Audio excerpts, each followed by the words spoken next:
बात 5वीं शताब्दी के उस दौर की है जब पंजाब और उसके आसपास का क्षेत्र धार्मिक भेदभाव, जाति पाति और सामाजिक अन्याय से ग्रस्त था। हिंदू और मुसलमानों के बीच लगातार टकराव हो रहा था और साधारण लोग इन संघर्षों में पिस रहे थे। लोग एक ऐसे मार्गदर्शक की तलाश में थे जो उन्हें सही राह दिखा सके। ऐसे ही समय में रावी नदी के किनारे बसे तलवंडी नामक गांव में एक दिव्य आत्मा ने जन्म लिया। यह आत्मा थी गुरु नानक देव जी, जिन्होंने आगे चलकर सिख धर्म की नींव रखी।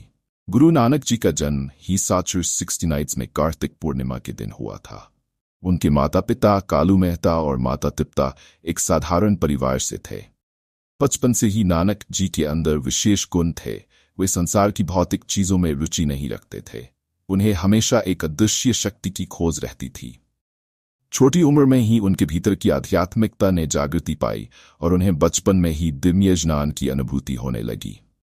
जैसे जैसे नानक जी बड़े हुए, उन्होंने समाज के नियमों और रीति रिवाजों पर सवाल उठाना शुरू कर दिया। वे जाति पाति में विश्वास नहीं करते थे और हर व्यक्ति को समान मानते थे। नानक जी का मानना था कि ईश्वर एक है और हम सब उसी के अंश हैं। उनकी ये सोच उस समय की सामाजिक धारणाओं के खिलाफ थी, जहां जाति और धर्म के आधार पर भेदभाव होता था। एक दिन नानक जी रावी नदी में स्नान करने गए और 3 दिनों तक वहां से वापस नहीं आए। लोग उन्हें मरा हुआ समझने लगे। लेकिन 3 दिनों के बाद नानक जी वापस लौटे। उनके चेहरे पर एक विशेष चमक थी और उनकी आंखों में एक अद्भुत चमक। उन्होंने कहा, ना कोई हिंदू है, ना कोई मुसलमान, हम सब एक ही ईश्वर के बच्चे हैं। इसी घटना के बाद उन्होंने समाज में सत्य, करुणा और सेवा का संदेश फैलाने का निर्णय लिया। गुरु नानक जी ने समाज को 3 मुख्य सिद्धांत दिए। हर व्यक्ति को ईश्वर का नाम जपना चाहिए और हर वक्त उसे याद रखना चाहिए। मेहनत और ईमानदारी से काम करना चाहिए। किसी का हक छीनने का अधिकार किसी को नहीं है। अपने कमाए हुए धन को जरूरतमंदों में बांटना चाहिए और समाज की भलाई के लिए कार्य करना चाहिए। गुरु नानक जी ने अपने संदेश को फैलाने के लिए 4 प्रमुख यात्राएं की, जिन्हें उदासियां कहा जाता है।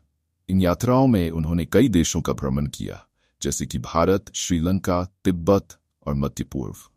हर जगह उन्होंने मानवता, समानता और प्रेम का संदेश दिया। उन्होंने हिंदू मुस्लिम दोनों धर्मों के अंधविश्वासों का विरोध किया और सच्चाई और करुणा के मार्ग को अपनाने का संदेश दिया। गुरु नानक जी ने लंगर की परंपरा की शुरुआत की, जहां हर जाति, धर्म और समुदाय के लोग एक साथ बैठकर भोजन करते हैं।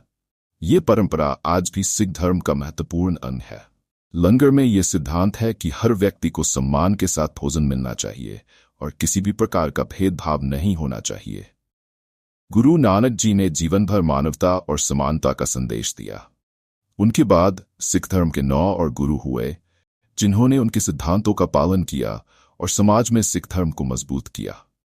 अंतिम सिख गुरु गुरु गोबिंद सिंह ही जी ने गुरु ग्रंथ साहिब को सिखों का अंतिम गुरु घोषित किया, जो कि नानक जी के विचारों और शिक्षाओं का संग्रह है।